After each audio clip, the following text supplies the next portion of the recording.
معزز سامعین گرامی قدر، کل آپ کے سامنے دل کی بہت سی بیماریوں کے حوالے سے گفتگو کی تھی۔ یہ بات درست ہے کہ انسان کے جسم میں کمانڈ اینڈ کنٹرول کے دو سسٹم ہیں۔ کل جو بات کی ہے اس کا مطلب قطعاً یہ نہیں تھا کہ جو دماغ ہے وہ بالکل احکامات نہیں دیتا۔ دل سے جو جذبہ اٹھتا ہے دماغ تک جاتا ہے اور دماغ اس کے مطابق ریئیکٹ کرتا ہے۔ یہ ہاتھ کا ہلنا، ہاتھوں کا اٹھانا، اوپر نیچے کرنا، یہ سارے کا سارا برین سے ہے۔ Command and control authority brain بھی ہے، لیکن جذبات اور خیالات دل سے اٹھتے۔ دل کی بیماریوں میں سے ایک بہت بڑی بیماری جس کی مجھے اور آپ کو سمجھ آ جائے تو یقین مانیے ہم کسی نہ کسی حد تک شیطان کو شکست دینے میں کامیاب ہو سکتے۔ وہ بیماری کیا ہے؟ وسوسہ۔ یہ بیماری اتنی اہم ہے، اگر مجھے اور آپ کو یہ بات سمجھ آ جائے کہ شیطان کا وسوسہ کون سا ہے، اور جس کو آپ ضمیر کہتے ہیں، ضمیر آپ کہتے ہیں نا ضمیر جاگ گیا، اچھی بات آ رہی ہے، یعنی ملک فرشتوں کی طرف سے جو انسان کے اندر الہامات آ رہے ہیں، گڈ تھاٹ کون سا ہے، بیڈ تھاٹ کون سا ہے۔ اس کو اگر حدیث کی روشنی میں دیکھا جائے تو حدیث کیا؟ ان لمۃ من الملک، ایک خیال ہر وقت لمۃ من الملک و لمۃ من الشیطان، ہر لمحے کے اندر یہ سانس اندر جا رہا ہے، یہ سانس باہر آ رہا ہے۔ اس ایک سانس کے اندر جاتے ہوئے، ایک سانس کے باہر آتے ہوئے، ہر لمحے کے اندر دو خیالات آپ کے دل میں ڈالے جا رہے ہیں، ایک شیطان کی طرف سے اور ایک فرشتے کی طرف سے۔ اب آپ نے یہ سمجھنا ہے کہ فرشتے کی طرف سے جو الہام ہو رہا ہے، فرشتے کے تھاٹ کو الہام کہتے ہیں اور شیطانی تھاٹ کو وسوسہ کہتے ہیں۔ اگر آپ ان دونوں میں فرق کرنے میں کامیاب ہو گئے، سمجھیں آپ شیطان کو آدھی شکست دینے میں کامیاب ہو گئے۔ شیطان انسان کے ساتھ پیدائش سے لگا ہوا ہے، ابھی پیدا ہوتا ہے نا انسان، اس کو ایک کچوکا لگا دیتا ہے، مرتے دم تک انسان کے ساتھ رہتا ہے۔ امام احمد ابن حنبل موت کے عالم میں ہیں، آخری لمحات ہیں، ارد گرد ساتھی بیٹھے ہوئے ہیں۔ وہ امام احمد ابن حنبل کو کس چیز کی نصیحت کر رہے ہیں؟ کہیے لا الہ الا اللہ۔ وہ اس الگ دنیا میں بیٹھے ہیں۔ امام احمد ابن حنبل کے منہ سے الفاظ کیا نکل رہے ہیں؟ لا بعد، لا بعد۔ وہ حیران ہو رہے ہیں، اتنا بڑا محدث ہے، اتنا بڑا حدیث کا امام ہے، ہم اس کو کہتے ہیں کلمہ پڑھ، یہ کہتا ہے لا بعد، لا بعد، ابھی نہیں، ابھی نہیں۔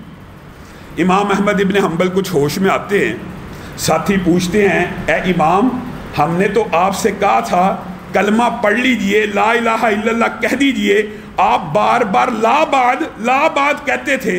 امام احمد ابن حنبل مسکرانا شروع ہو گئے، کہا آپ کسی اور دنیا میں تھے، میں کسی اور دنیا میں تھا۔ یہ دیکھیے صحیح حدیث کے الفاظ بھی ہیں، اور امام احمد ابن حنبل اپنا تجربہ فوت ہونے سے پہلے لوگوں کو بتا کے گئے۔ کیا کہتے ہیں؟ میں اس دنیا میں تھا کہ ابلیس اپنی اصل حالت میں میرے سامنے آیا اور مجھے آ کے کہنے لگا احمد ابن حنبل تو کامیاب ہو گیا، تو میرے شر سے بچ گیا، میں تیرے اوپر بڑی محنت کرتا رہا اور تو کامیابی حاصل کر چکا ہے۔ تو میں اس کو کیا کہتا تھا؟ لا بعد، لا بعد، ابھی کامیابی نہیں حاصل کی، ابھی کامیابی نہیں حاصل کی، حتیٰ اموت، یہاں تک کہ میری روح اللہ قبض نہ کر لے۔ تو اس وقت بھی مجھے وسوسہ ڈالنے لگا ہے کہ احمد ابن حنبل تجھ پہ غالب آ گیا ہے، تجھ کو شکست دے دی ہے، تاکہ میرے دل میں میری بڑائی پیدا ہو جائے۔ لا بعد، ابھی میں نے تجھے شکست نہیں دی جب تک کہ میری روح جسم سے نہیں نکل جاتی۔ شیطان کئی مرتبہ سامنے آ کر اولیاء اللہ کے، حدیث کے الفاظ ہیں، آخری لمحات بندے کے اوپر اتنے سخت ہوتے ہیں، وسوسے ڈال ڈال کے جس بندے سے تھک جاتا ہے نا انسان، یہ شیطان جس بندے کو وسوسے ڈال ڈال کے تھک گیا ہے اور انسان کامیاب دنیا سے جا رہا ہے، اس کے چیلے چانٹے اس کو لے کے آتے ہیں کہ ساری زندگی محنت کی، ابھی وقت ہے، ابھی بہکا دے، ابھی جہنم میں لے جا۔ اس وقت شیطان ابلیس آخری وار چلتا ہے، حدیث سے یہ بات ثابت ہے، کبھی والد کی شکل میں، کبھی والدہ کی شکل میں، کبھی دادا دادی جو اس کی فیملی کا نیک بندہ ہوتا ہے، یا بعض روایات سے پتہ لگتا ہے انبیاء، سابقہ نبی کریم صلی اللہ علیہ وسلم نہیں، ان کی امتوں کے روحانی بزرگ کے طور پہ آتا ہے اور آ کے کیا کہتا ہے بندے کو، اگر بندہ مسلمان ہے، والد کی شکل میں، والدہ کی شکل میں، مفہوم بیان کر رہا ہوں، کسی پرانی نبی کی امت کے بزرگ کی شکل میں آ کے کیا کہتا ہے، یہ تجھے جو تکلیفیں آ رہی ہیں نا، تجھے جو پریشانیاں آ رہی ہیں، یہ اس لیے آ رہی ہیں کہ تو امت محمدیہ کا بندہ ہے، تو نے کلمہ پڑھا ہے، ابھی عیسائی ہو جا، تیری ساری مشکلات دور ہو جائیں گی۔ اور بڑے بڑے بیچارے لوگ اس آخری لمحے میں عبادت گزار، شب زندہ دار، اس کے سوار میں پھنس جاتے ہیں۔ وجہ تکلیف آ رہی ہوتی ہے، مصیبت آ رہی ہوتی ہے، بیماری سے بندہ پریشان ہوتا ہے، اچانک ایک نورانی چہرہ سامنے آ کے کہتا ہے اگر تو عیسائی ہو جائے گا مصیبت دور ہو جائے گی، وسوسہ ڈالتا ہے، بندہ کہتا ہے اچھا اس پریشانی سے تو نجات مل جائے، عیسائی ہو جاتا ہوں، وہی موت کا لمحہ ہوتا ہے، انسان کی روح قبض ہو جاتی ہے، بندہ بے ایمان ہو کے مر جاتا ہے۔ یعنی پیدا ہوتے ہی ایک کچوکا تو لگاتا ہے، آخری دم تک آپ کو اور مجھے گمراہ کرنے کی کوشش کرتا رہتا ہے وسوسوں کے ذریعے۔ فوسوس لہما، میرے بھائیو ایک واقعہ قرآن پاک کا مجھے آپ کو سمجھ آ جائے نا، یقین مانیے وسوسے کی ساری حقیقت کھل جائے۔ شیطان نے وسوسہ ڈالا، قرآن کہہ رہا ہے کن کو؟ تمہارے باپ آدم کو اور ہماری ماں اماں حوا کو۔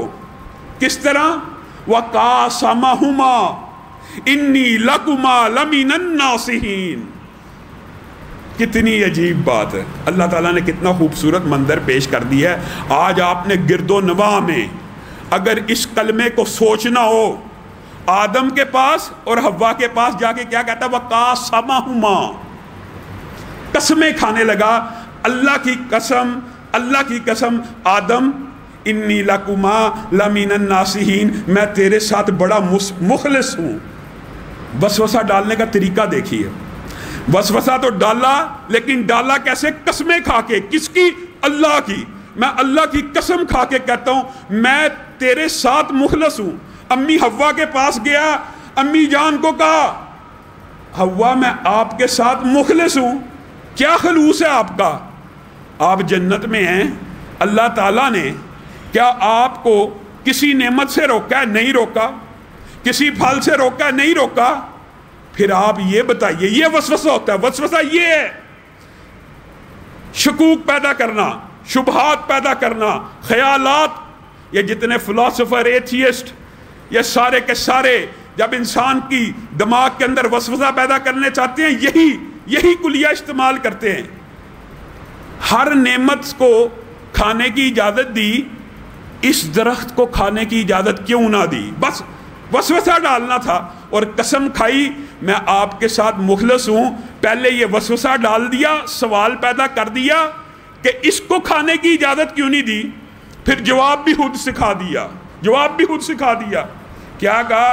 اس لیے نہیں دی کہ کہیں تم ہمیشہ جنتی نہ ہو جاؤ، کہیں تم فرشتے نہ بن جاؤ۔ اب ذہن میں وسوسہ پیدا ہو گیا۔ اگر قرآن پاک کا عمیق مطالعہ کیا جائے نا، یہ بات نظر آتی ہے شیطان نے کوئی ہاتھ سے پکڑ کے بابا جان یا امی جان کو جنت سے نہیں تھا نکالا، ہاتھ سے پکڑ کے نہیں نکالا۔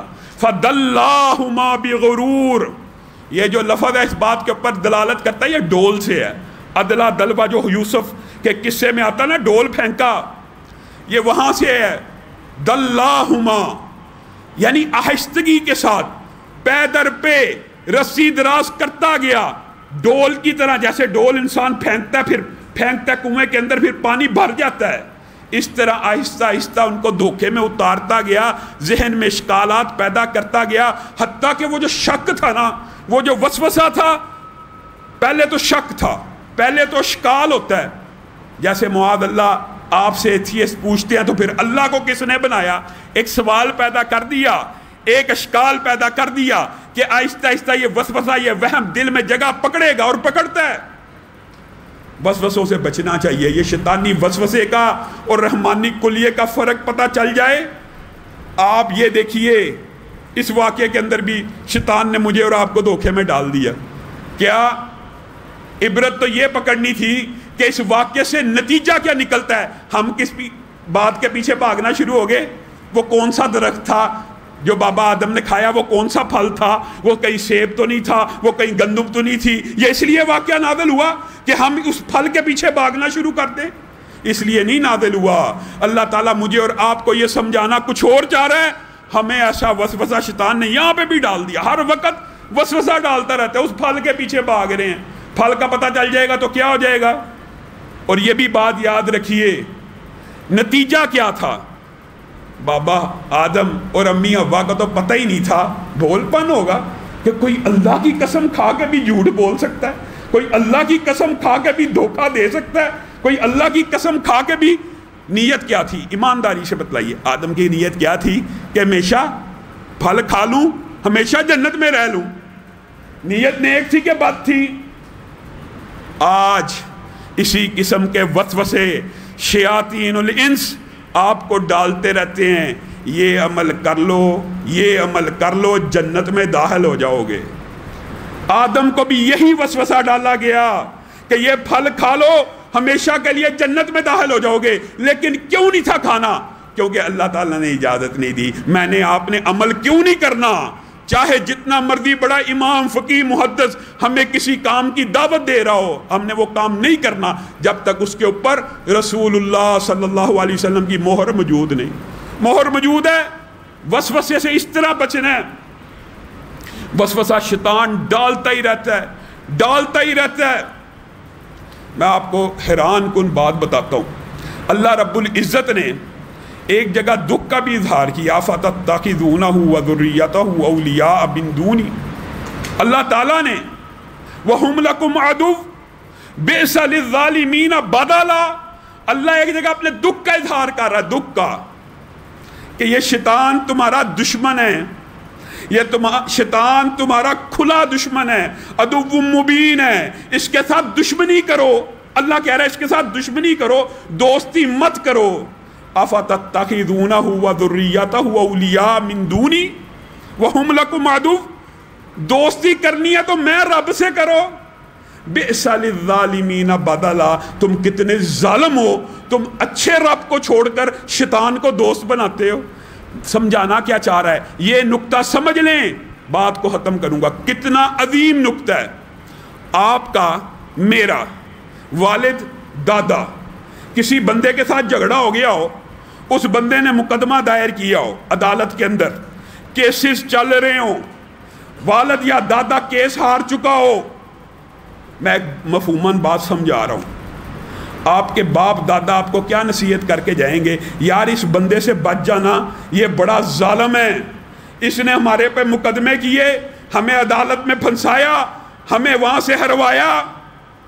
آپ ایمانداری سے بتائیے، آپ ساری زندگی اس بندے کی طرف دوستی کا ہاتھ بڑھائیں گے؟ نہیں بڑھائیں گے. اللہ تعالیٰ قرآن پاک میں 11 مرتبہ ابلیس و آدم کا قصہ بتا رہا ہے، اور 88 مرتبہ ابلیس کی انسان سے دشمنی بتا رہا ہے. ہمارے باپ کو جنت سے نکال دیا، لیکن ہم ایسے بدبخت ہیں، دوستی بھی اسی سے کرنی ہے جس نے باپ کے ساتھ بھی دشمنی کی، جو مرتے دم تک ہمارے ساتھ بھی دشمنی کرنا چاہتا ہے. وسوسے ڈال رہا ہے، وہم ڈال رہا ہے. کس طرح بچنا ہے؟ نبی کریم صلی اللہ علیہ وسلم کے صحابی آئے، ایک شیطان ہے اور وسوسہ ڈالتا بھی کہاں ہے؟ بدبخت وسوسہ بھی عبادتوں کے اندر آ کے ڈالنا شروع کر دیتا ہے. ایک شیطان ہے جس کا نام ہنزب ہے، جو نماز بندہ قائم کرتا ہے نا، پتہ چلتا ہے شیطان نے اپنے چیلے رکھے ہوئے ہیں. کبھی کوئی نماز کے اندر آ کے وسوسہ ڈالتا ہے، کوئی طہارت کے اندر آ کے ڈالے گا، کوئی زکوٰۃ کے مسائل میں ڈالے گا، کوئی روزہ ٹوٹنے نہ ٹوٹنے میں ڈالے گا، کوئی وضو کے اندر ڈال کے ڈال دے گا، کوئی نماز کے قیام میں ڈال دے گا، کوئی ایسے ایسے وسوسے ڈالے گا کہ تیری طہارت باقی نہیں رہی. یہ سارے کے سارے وسوسے ہیں شیطان کے. نبی کریم سے صحابی نے پوچھا میں کیسے ان سے بچوں؟ بچنے کا ایک ہی طریقہ میرے بھائی، جب بھی کوئی وسوسہ آئے، ایک تو وہ جو صحابی کو کلیہ بتا دیا کہ اعوذ باللہ من الشیطان الرجیم پڑھ کر بائیں طرف ہلکا ہلکا تھتکارنا ہے، ایک تو یہ طریقہ. پھر اللہ رب العزت نے کلام حمید کی جہاں پہ انتہا کی، آپ کو بتا نہیں دیا، قل اعوذ برب الناس ملک الناس الہ الناس من شر الوسواس الخناس. الذی یوسوس فی صدور الناس، دلوں کے اندر وسوسے ڈالتا ہے۔ کس کی پناہ میں آنا ہے؟ اللہ آپ کی پناہ میں۔ جب بھی شیطان وسوسہ ڈال دے، آپ نے پہلی بات ہے ڈیفرینشیٹ کرنے کی کوشش کرنی ہے شیطانی وسوسے کو اور فرشتے کے الہام کو۔ جو بندہ ان دونوں میں فرق کرنے کے اوپر قادر ہو جاتا ہے، یقین ماننے وہ ولی اللہ کی صف میں شامل ہو جاتا ہے۔ اس کو سمجھ آ جاتی ہے یہ بات جس کو آپ روشن ضمیر، زندہ ضمیر کہتے ہیں نا، یہ اللہ کی طرف سے آپ کے لیے سہولت پیدا کی جاتی ہے۔ نبی کریم صلی اللہ علیہ وسلم نے کہا تھا کہ ہر بندے کے ساتھ ایک شیطان مستقل بھی لگا ہوا ہے۔ صحابہ نے پوچھا آپ کے ساتھ بھی؟ کہا ہاں میرے ساتھ بھی تھا، لیکن اللہ نے مجھے اس کے اوپر غالب کر لیا اور وہ میرے اخلاق سے متاثر ہو کے مسلمان ہو گیا۔ واحد نبی کا شیطان، واحد یہ بدبخت ظالم ایسا انسانوں کا دشمن ہے، نبیوں کو نہیں چھوڑتا۔ آدم کو وسوسہ دینے کی کوشش کی، ابراہیم کو دینے کی کوشش کی۔ اللہ گفتار بھی ہے، کردار بھی ہے، ہم حق کے علم بردار بھی ہیں، اپنوں کے لیے